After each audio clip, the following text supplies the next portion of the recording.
In case of spore formation, polar division will occur. This is the one polar site and this is the another one polar site. This polar division will occur for the production of septum. Okay, so the septum will produce on in this side, left side or right side, not in the center. Okay, not in the center for the at the time of formation of spore, not the central division will occur. It will be all time at polar side, this side or this side. Okay, any one side. So these two are the polar side, and in any one side the septum will produce at the time of formation of spore, but at the time of vegetative cell production, vegetative cell division, that time the central division will occur or center division will occur. Center division will occur at that time. Okay, now so what happened in very first stage? The chromosomal DNA of that microorganism will replicate and it will increase in its size.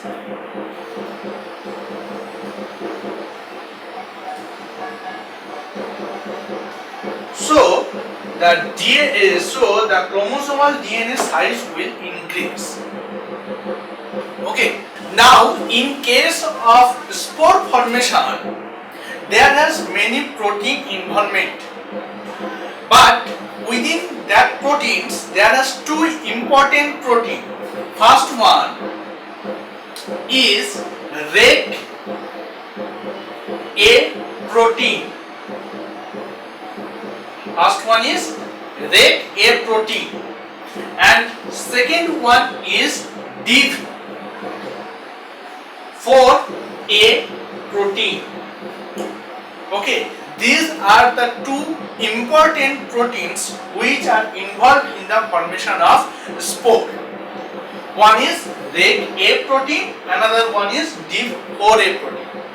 Reg A protein contains 38 kilodalton protein.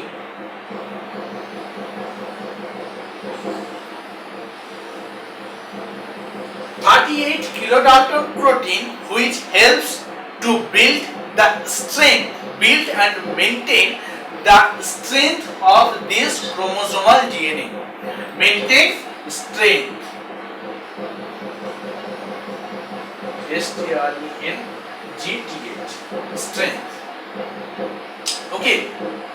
Suppose I am denoting this Reg A protein by this black symbol. Okay, and what is the Div4A protein? Div4A proteins which helps to make the division of this chromosomal DNA, helps in division of the chromosomal DNA. I am denoting this Div4A protein with the red symbol. Okay, so now what happened? This Div4A protein, which helps in the division of this chromosomal DNA, Div4A protein will bind on the two polar sides. Two polar sides means this side and this side. Two polar sides of the chromosomal DNA. Okay, and these Reg A proteins will bind within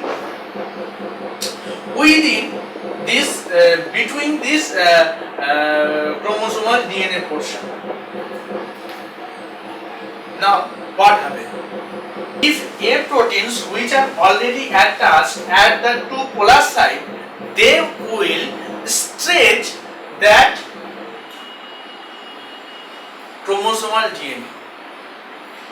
These div A portion of the protein, div 4A proteins which are already bind on these two polar side, they will stretch this polar DNA, this chromosomal DNA.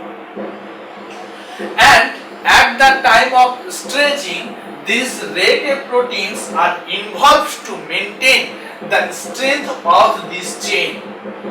So what actually it's look like? It will look like this.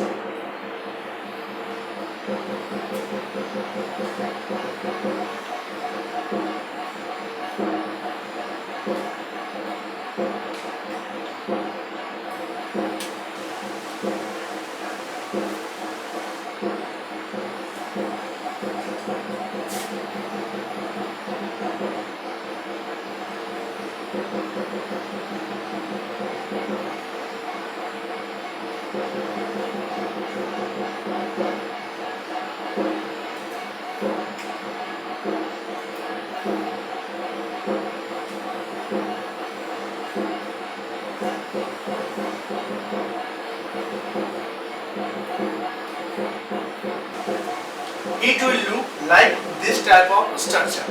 This red A protein help to maintain the strength of this stretching DNA portion, and these deep 4A proteins help to stretch this chain. Now what happened?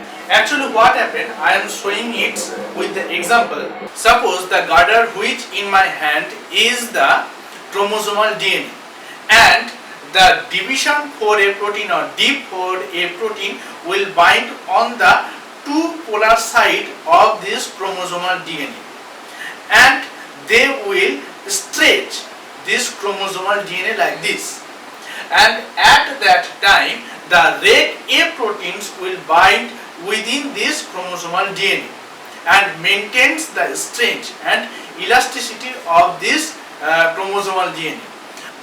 But when the stretch pressure of the deep 4A enzyme will increase, then what happen?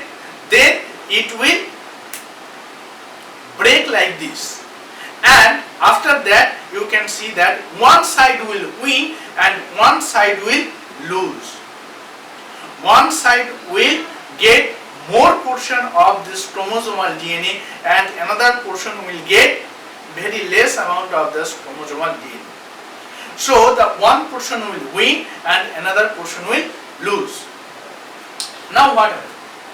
So one side will win and another side will lose. So which side will win? At that side septum will produce. The winning side septum will produce. Okay.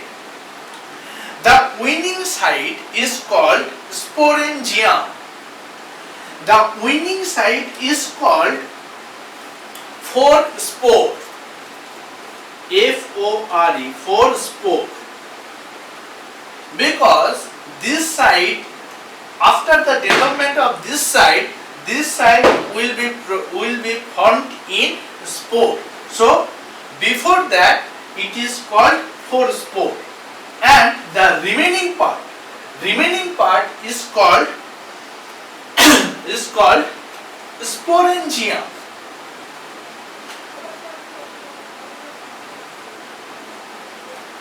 Or mother cell.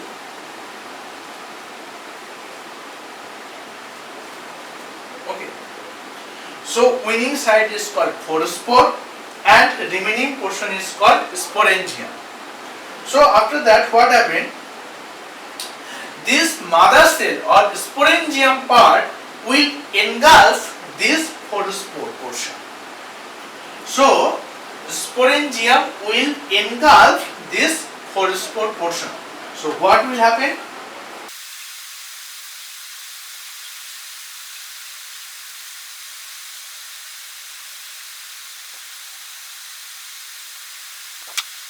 Like this. The sporangium will engulf this forespore portion. So forespore portion will totally under the control of sporangium. Okay, and after that the remaining DNA of this sporangium, this will destroy, this will, after that this will destroy, and this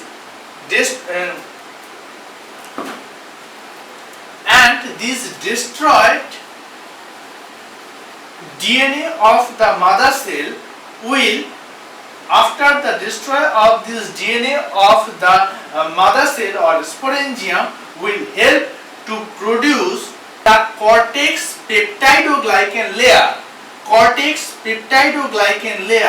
of the phorespore.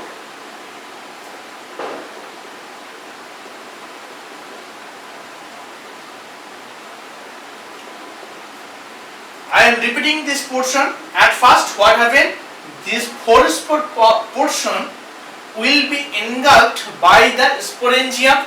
Okay, the sporangium portion is under the phorespore portion is under the sporangium, and the remaining DNA, which is already remain in this sporangium portion, that will destroy, and after the destroy of this sporangium DNA, that will help to produce the cortex peptidoglycan layer of the phorespore. Okay, so after that the mother cell DNA will be totally destroyed and vanished, and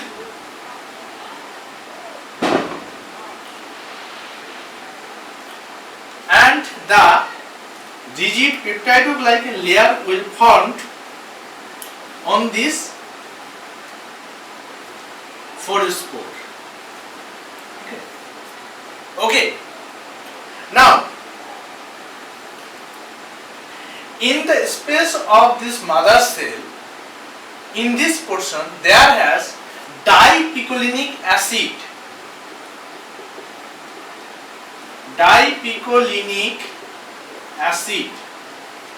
Which is remain in this mother cell. Okay, these dipicolinic acid are added to this phorespore portion, and these dipicolinic acids help to maintain dormancy.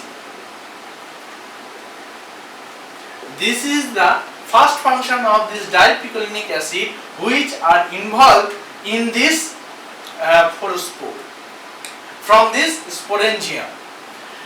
And second function of this dipicolinic acid is it helps to make this spore in dehydration.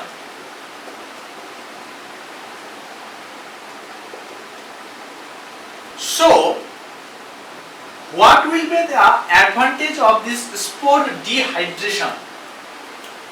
Dipicolinic acid helps in to maintain dormancy, and the next function is to maintain its dehydration or spore dehydration, right? So, what will be the advantage of the dehydration or dehydration of this spore? Dehydration helps in heat resistance capacity increase. Heat resistance capacity increase. How it's possible? How the dehydration of the spore will increase the heat resistance capacity? I am giving one example. Suppose one microorganism is called A, another microorganism is called B. Microorganism A is more hydrated than B. So basically, in the microorganism A, there is much more water. So water content is high in A, and water content is less in B. Now, if we give heat, okay, so what happened? This water will evaporate easily and this A will die easily. But in case of B, if we give heat or if we make temperature 100 degrees centigrade, so what happened? The presence of water is less, so it can survive because there is nothing to evaporate. So it make heat resistance capacity because this B is more drier than A. So the heat can easily affect this A, but heat can not easily give some major effect on B. Okay, so B can much more survive in that temperature. Okay, so this is the advantage of the dehydration or heat resistance. Dipicolinic acid helps in dehydration or heat resistance of the spore. Okay, so after the addition of dipicolinic acid to the phosphor, this phosphor can get the proper its heat resistance property, and after that this phosphor can convert into the spore. A proper spore formation can occur. Okay, and after that this sporangium or mother cell will release that spore. So mother cell will release after that this spore.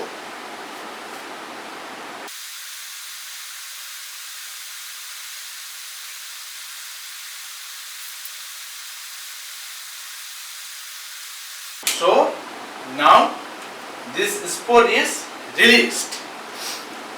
This spore has only 10 to 30% to 30% of water content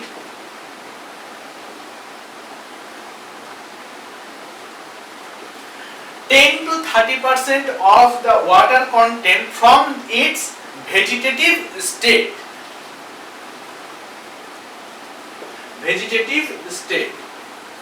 It means if we consider in case of vegetative state the composition of water content was 100%, in case of spore there is only 10 to 30% water content. So what is the advantage? Previously I have told, in case of vegetative state there has much more content of water, so that will can't survive in the high temperature because that has the most content and that will evaporate, right? But in case of spore there is only 10 to 30% water content, so it can survive in the high temperature easily, right? So next point, this spore content acid soluble protein. This spore content acid soluble protein. So what is the advantage of the content of acid soluble protein in this spore? These acid soluble proteins can help to protect these microorganisms from UV light radiation or various type of radiations. External radiations which are applying at the time of sterilization, these acid soluble proteins can help that microorganism to prevent or protect that microorganism from this type of radiations like UV light.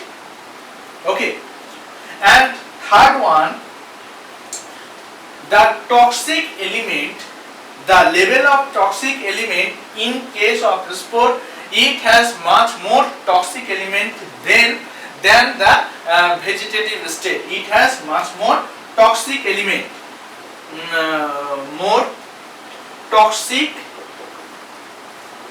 element. So it has much more toxic elements, so it is much more harmful, and it can easily mutate its DNA easily, right? So it is much more, it has much more toxic element. And another important point is it can easily survive near about 50 to 100 years, 50 to 100 years in this state, in the soil. Okay, in the soil it can easily survive near about approx 50 to 100 years. So that's why it's called, it is in its sleeping condition. This is surviving in its sleeping condition. Okay. Now, when the surrounding environment of this microorganism or of this spore become favorable again, okay, the surrounding environment when it's become favorable again, then what happened? Then gradually the cortex of the spore, this cortex portion of the spore will destroy again. When it's becoming its again favorable condition, then the cortex will destroy again. Okay, and after the destroy of the cortex layer, when it's happened, when the surrounding area become favorable, and after the destroy of its cortex layer, it's become again in its vegetative state. And when it's again become in its vegetative state, then the water content level will become increased, and after that it can also goes in the process of division from one microorganism to, again after some time it become two. It can go in the process of division by binary fusion. But in case of its spore state, when it is not in its vegetative state, at that time it can't divide. Okay, but in case of when it can get again that spore can get again in its favorable condition, then the cortex layer will destroy, and again it's become from non-vegetative state to vegetative state, and it can divide again and again. So this is the whole process of the formation of spore. I hope you understand.